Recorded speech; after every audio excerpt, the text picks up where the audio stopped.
Hi, Roy here. Thought I'd do a bit of a haul video, talk about some of the books that have come my way in recent times that I'll be reading soon. Probably end up talking about on here. So first is Spores of Doom. So this is the latest British Library Tales of the Weird. And I got a subscription for these now, present from Jennie, so they show up about once a month, which is nice, and you get some extra little bits and pieces as well, like bookmarks and things like that. So Spores of Doom, Dank Tales of the Fungal Weird, edited by Aaron Worth. So that's bit of a companion, I suppose, to the Evil Roots Botanical Weird collection that they did a while ago. And obviously this time we're focus on the fungus. Why not? Bit of rhizomatic horror. And looking at the list of stories, there's some authors I know, some I don't, and some ditto with the stories. So I'd say this is taking a slightly different approach to a lot of these British Library collections. So they've tended to focus on more obscure things, you know, so you're getting the sense it's like stuff that's been plucked from the depths of the British Library. Whereas here you get The Voice in the Night, William Hope Hodgson. You get The Fall of the House of Usher, Edgar Allan Poe. The Yellow Wallpaper, Charlotte Perkins Gilman. There's a Lovecraft, The Shunned House. You know, so those are quite sort of big stories, I guess. But I'm kind of grateful to have them in this context, in one place. Chance to reread them. Or if I actually haven't read them already, as in The Yellow Wallpaper, that'll be good. You've also got, there's an H.G. Wells story called The Purple Pileus, didn't know that one. An E.F. Benson story.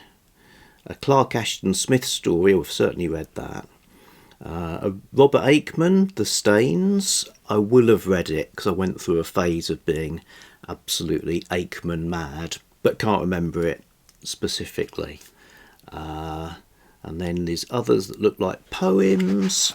So yeah, looking forward to that. Great idea for a collection of sort of Victorian through to early half of the 20th century stuff. You've got a Sylvia Plath poem as well. That's a surprise. And is it going to be a story? Yeah, there's a story by Aaron Worth himself. So great stuff. Spores of Doom.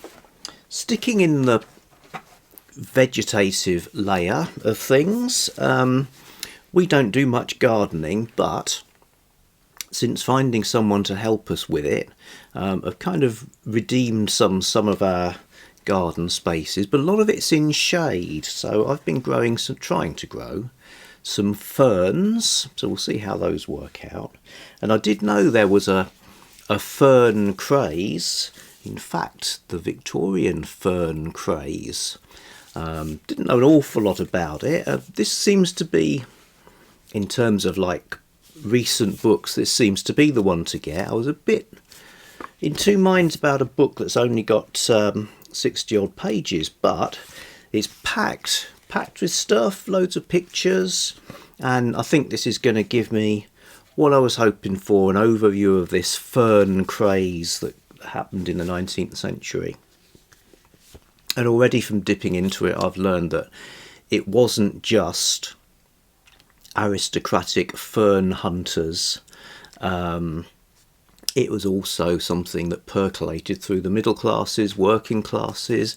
Everyone wanted ferns because you can go and find them. They're fairly easy to grow, and yeah, Fernland. And then they feed through into art and so on. Also got a couple of guidebooks, so when I'm out and about, I'll be able to hopefully identify ferns that I might come across. And best of all, from the 1890s, this British Ferns book. So this, published by Routledge, is a yellowback. Remember I did a video about the yellowback phenomenon. So these were cheap books, often sold through the railway bookstall network, as mentioned in my W.H. Smith video. And a lot of them were sensation fiction, and they became kind of a byword for sort of enjoyable, but not necessarily highly literary fiction. But there were lots of other stuff as well in the yellowback world, including stuff like this bit of nature writing. So this British Ferns, or to give it its full title, British Ferns and Their Allies, comprising the ferns, club mosses, pepperworts and horsetails. This had been in print in various editions for a long time, which kind of goes to show the how deep-seated this enthusiasm for ferns was. What's particularly nice about this is, as well as having some nice colour plates, it's also got within its pages some actual ferns. So somebody at some time in the life of the book, could be very early on, so these bits of plant have been pressed in here, could be over 100 years old, was collecting examples, putting them in the right pages, which is great as a find within a book. And also, going back again to that Victorian Edwardian time, got a copy of this to read and review, The Female Hypnotist, stories from the Victorian and Edwardian eras. Or should we be saying Edwardian or Edwardian? Anyway, edited by Donald K. Hartman, part of a series from from Buffalo University. Looks nice, looks really interesting, and taking a dip into a type of story that used to be incredibly popular, more popular than I'd actually even realised, and looking within that at the stories where the hypnotist is a woman. You got loads of stuff. You got stories by Louisa May Alcott, Conan Doyle, and a bit of an essay as well, which would be good. Richard Marsh, the Beetle guy. I mean, he's not in The Beatles. He wrote the novel The Beetle. Okay, and lots of authors I haven't heard of, but with some great titles as well. A Scientific Revenge, An Experiment in Conscience, The Woman with the Oily Eyes by Dick Donovan. So really looking forward to this. It's a well presented book, and it's got illustrations too, contemporary illustrations and photographs. So really think this is going to be awesome. Finally, now people will know I like to read as a palate cleanser after, perhaps some of the more difficult works of literature I might be reading. A Sweet Valley High book. Now, as we're reading Finnegan's Wake at the moment, perhaps arguably the most difficult book of all, I've stocked up on Sweet Valley Highs. I realised in the ones I've got, most of them are in sort of series of, like series of 4 or whatever. So, although I will read those at the appropriate time when the stars are in alignment. I have got a singleton, but I'm saving that for Shake-Tember because it is Shakespeare related. So I thought it'd be good to get some others, and bought this bundle, which turned out to be all the ones from the 40s. So as in number 40 upwards.